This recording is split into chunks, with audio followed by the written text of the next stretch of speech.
but who? And that's fine. I've had it since I was 18, 19. It doesn't bother me. The other one, I've had less than a year, and it can still be sensitive at times. And if a person dives, or my boyfriend, if he dives into my face a little too, and he like hits my nose too hard, that shit, it'll bleed, it'll hurt. It's not cute. Oh! Fucking step in with caution. Yeah. Fucking. Yeah.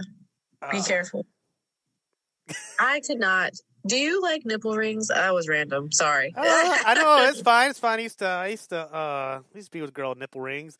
I don't think it enhances the situation at all. Maybe a little bit, because when you put it in your mouth, you got a little bit more to tug on or whatever. But I don't think it made or it didn't make or break the situation. But I enjoyed it. I like I wonder, is it random? People are random about that stuff. The tattoos and the piercings. Like, some people are like, I like that stuff. And not gonna lie, I like it too, but I don't have any piercings or tattoos. But I've still been Have you seen any weird tattoos on girls? I don't know. I mean, most of them get stupid, dumb shit anyway, but that's not true. But I don't know. Feathers. There's definitely been some Japanese writing where are you sure that's what that says? I saw this reality show, I think on MTV, where this guy had Chinese symbols down his sideburns on his face, and he found out later that they didn't say what he thought they said. So chicken fried rice or something like that. He didn't know. It could have been way worse. Let's be honest. Yeah, I don't know. I haven't been with any. Maybe I wasn't paying attention enough. Maybe I was. That's one of those things. I've definitely have been with somebody a bunch of times. Naked too, have been a month and a half, 2 months in a situation. I didn't know you had that tattoo right there. I'm they're looking at me we've seen me naked for. I was gonna say, you're just flat out not paying attention, man. God. It's a hidden thing in the back of the arm. It's not the exact place that I usually go. It's not like she was hiding it. If it was a tattoo right next to her vag, I would have saw it immediately, But it was the back of an arm or something like that. I guess. Whatever. I didn't notice it. There was a lot of tattoos to choose from. It's not like it was one tattoo. Anyways. Queefs are okay. We could say that, right? Yes, queefs are okay, ladies. Okay, we might title the episode that. Is that okay with you? Sure. We don't have to, but we'll talk about it later. I'm not opposed to it. That'd be awesome. I would love that so hard because I try to pitch those ideas to the whole season all the time for episode names, and they're all like, "No, we're not doing that, Gabe. No, we're not doing that." I got my own show now. I'll be your daring co-host. Exactly. Yeah. Queefs are okay. I got Queef it up. Queef it up. I like that better. Queef it up. Okay. All right. I got one more story for you, and this is NFL. This is romance. This is love. This has all that stuff in there. NFL star Earl Thomas. When was this? This is May 7th, 2020 when this was posted. Earl Thomas is lucky to be alive after cops say his wife, Nita Thomas, held a loaded gun less than a foot from his head after she allegedly caught him cheating with another woman. Oh, God. Oh, God is right. Oh, I thought there was more on this. Continue reading. Here we go. Nina claims Earl, 30, left their home earlier in the day after an argument over the NFL players drinking. Ugh, hard to say that. She claims Earl... You cut out. What did you say? Nina claims Earl, who's 30, left their home earlier in the day after an argument over the players drinking. She claims Earl's brother, Seth Thomas, picked him up, but a short time later, she decided to check on his whereabouts by logging into his Snapchat account. Logging into it. And that's when she says she found a video of Earl with another woman. Nina says she used... That's bizarre. This is crazy. Logged into the Snapchat account. That's a very specific account. Right. Honestly, let's be honest. Snapchat's where the real strange is going on right now, though. That's where the real strange what? is. Snapchat is where the real strange is out right now. You think? Oh yeah. I mean, it's not like Kick or something like that, but like. I think it's dying off for sure. Well, it's dying off, but it's dying off because it's dying off. The only people who go there are trying to do fucking lewd shit. They're like, no, I'm not cycle of life. Yeah, no. My mom's not gonna check up on my Snapchat. You know, I'm like, that dumb shit. Who goes to my Snapchat? I'm gonna do some weird shit over there.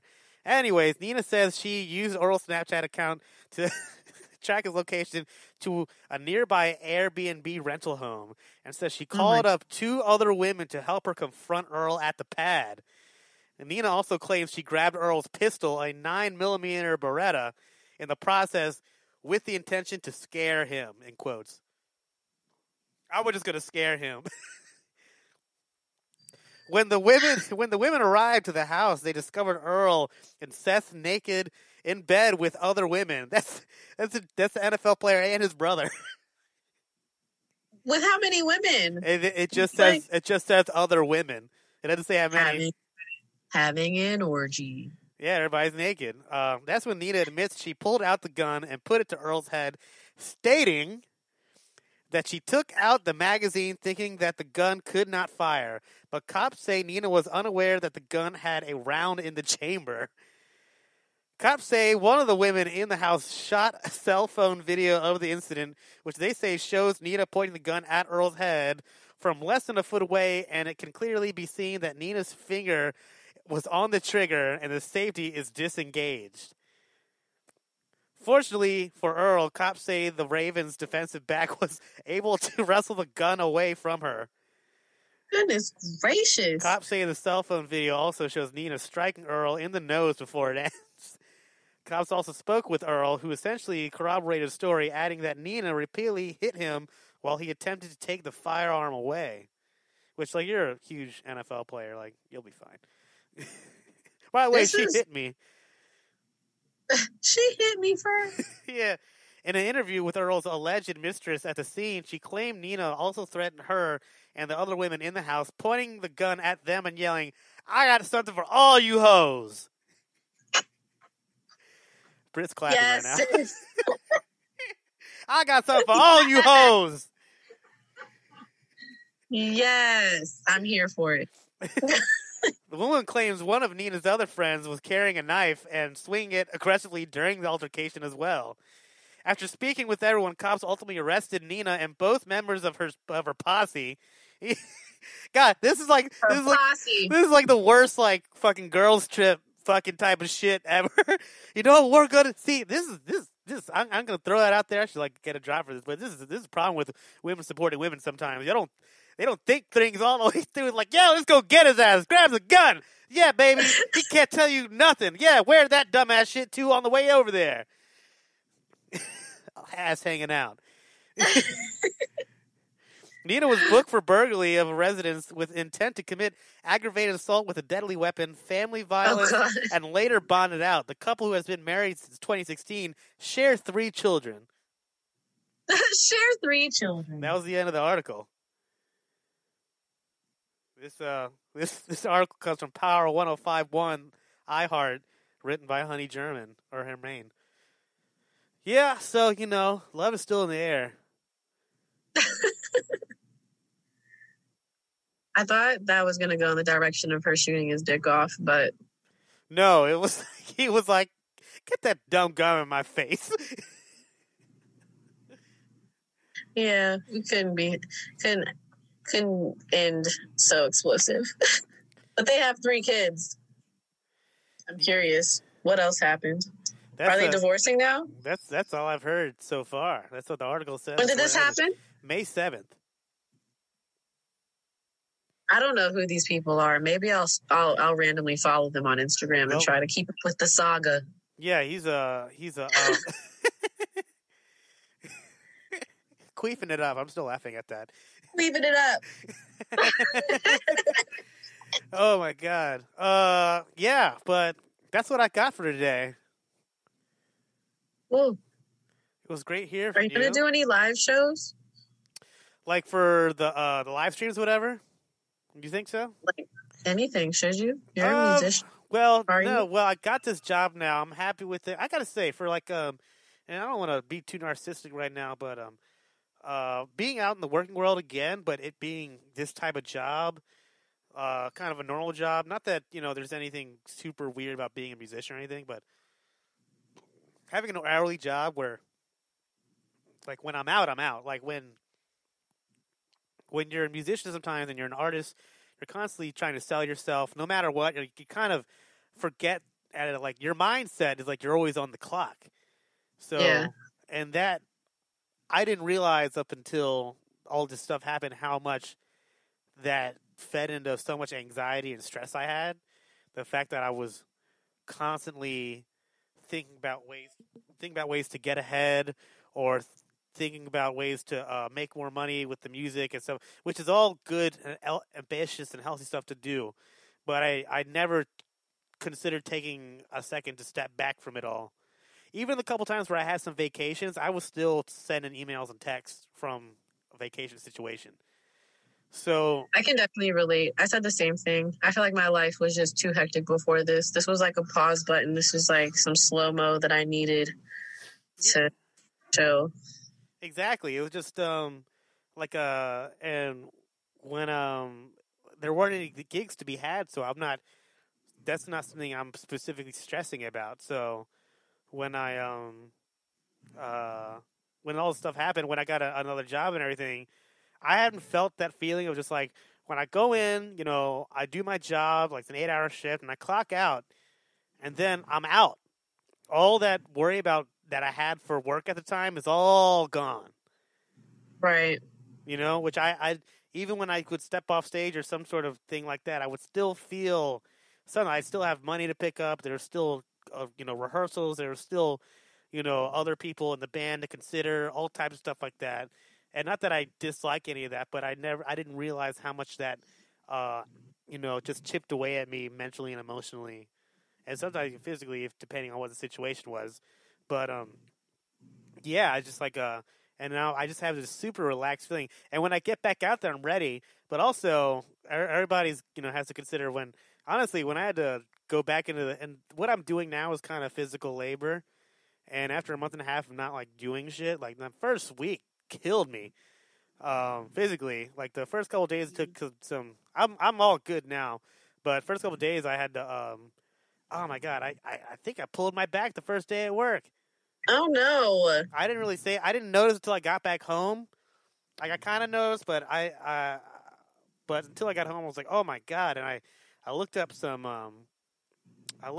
yoga back stretches on YouTube.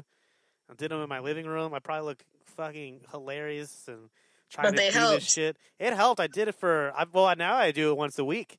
That's just my life now. Hey. So, and they're just these back stretches I do, and I felt super fat doing it and inflexible and just pathetic, but. Oh my god! I mean, no. I made sure my roommate was like super involved in video games, and the door was locked, and so nobody could see. But I did it. So, but in terms of the gigs, I'm kind of just waiting to see what happens. And for now, I'm on some wait and see. We're still recording. I got an album. The Flavor Project album is gonna drop this year at some point. We've got to get some things. The plan was to have like a CD release party and everything, but that was the plan. So now it's kind of figure some things out. You can have a release gathering of less than 10 people.